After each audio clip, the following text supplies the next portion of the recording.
To the point programme में आपका स्वागत है। आज का विषय है ग्रीन हाइड्रोजन क्यों है महत्वपूर्ण। चलिए सबसे पहले देखते हैं कि ये चर्चा में क्यों है। हाल ही में रोटरडैम में विश्व हाइड्रोजन शिखर सम्मेलन 2025 आयोजित किया गया।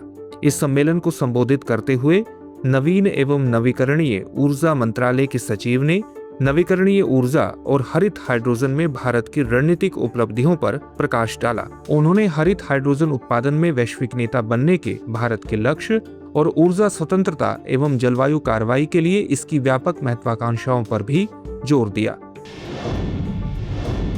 आइए अब जानते हैं भारत की नवीकरणीय ऊर्जा प्रगति के बारे में।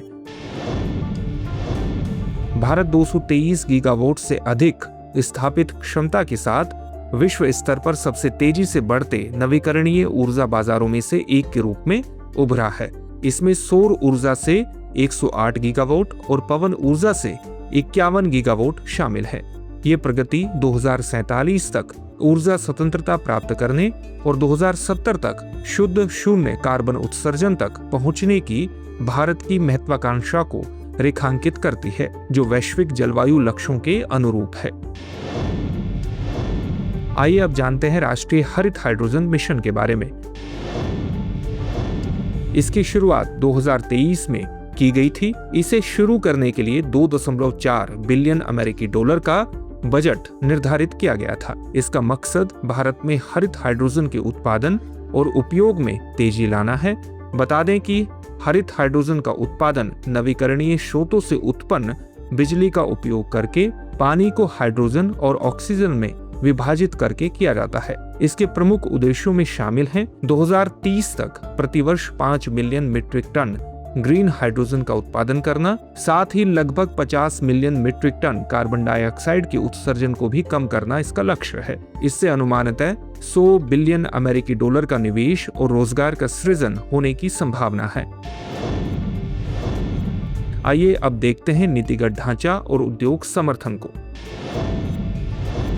भारत ने 19 कंपनियों को प्रतिवर्ष कुल 8,62,000 टन उत्पादन क्षमता प्रदान की है तथा 15 कंपनियों को 3,000 मेगावाट इलेक्ट्रोलाइजर विनिर्माण क्षमता आवंटित की है। स्वच्छ हाइड्रोजन उत्पादन को मानकीकृत और प्रोत्साहित करने के लिए ग्रीन हाइड्रोजन प्रमाणन योजना शुरू की गई है। इसके अतिरिक्त 3 प्रमुख बंदरगाहों कांडला, पारादीप और तूतीकोरिन को हरित हाइड्रोजन हब के रूप में विकसित किया जा रहा है, जिसका समन्वय बंदरगाह, पोत परिवहन और जलमार्ग मंत्रालय द्वारा किया जा रहा है।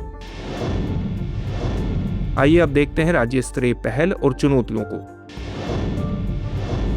15 भारतीय राज्यों ने हरित हाइड्रोजन को बढ़ावा देने वाली नीतियां पेश की हैं, जो इस क्षेत्र के लिए व्यापक समर्थन को दर्शाती हैं। हालांकि इसके विस्तार में अभी भी चुनौतियां बनी हुई हैं, जैसे उच्च उत्पादन लागत, मानकीकृत नियामक ढांचे का अभाव और बुनियादी ढांचे की सीमाएं। वैश्विक हाइड्रोजन अर्थव्यवस्था में भारत की पूर्ण क्षमता का उपयोग करने के लिए इन मुद्दों का समाधान करना महत्वपूर्ण है।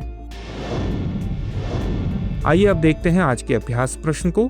राष्ट्रीय हरित हाइड्रोजन मिशन के बारे में निम्नलिखित कथनों पर विचार कीजिए। पहला कथन है, इस मिशन का लक्ष्य 2030 तक सालाना 50 मिलियन मीट्रिक टन हरित हाइड्रोजन का उत्पादन करना है। दूसरा कथन है, हरित हाइड्रोजन और हरित अमोनिया संयंत्रों को पर्यावरण, वन एवं जलवायु परिवर्तन मंत्रालय के तहत अनिवार्य पर्यावरणीय मंजूरी की आवश्यकता होती है। उपरोक्त में से कौन सा या से कथन सही है या है?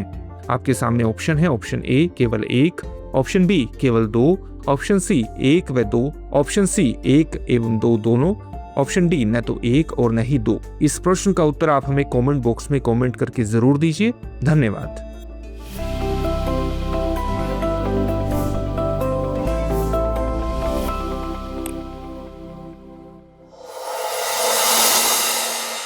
डियर व्यूअर्स, अपने एग्जाम की तैयारी को और बेहतर करने के लिए हमारे चैनल को लाइक, शेयर और सब्सक्राइब करना न भूलें।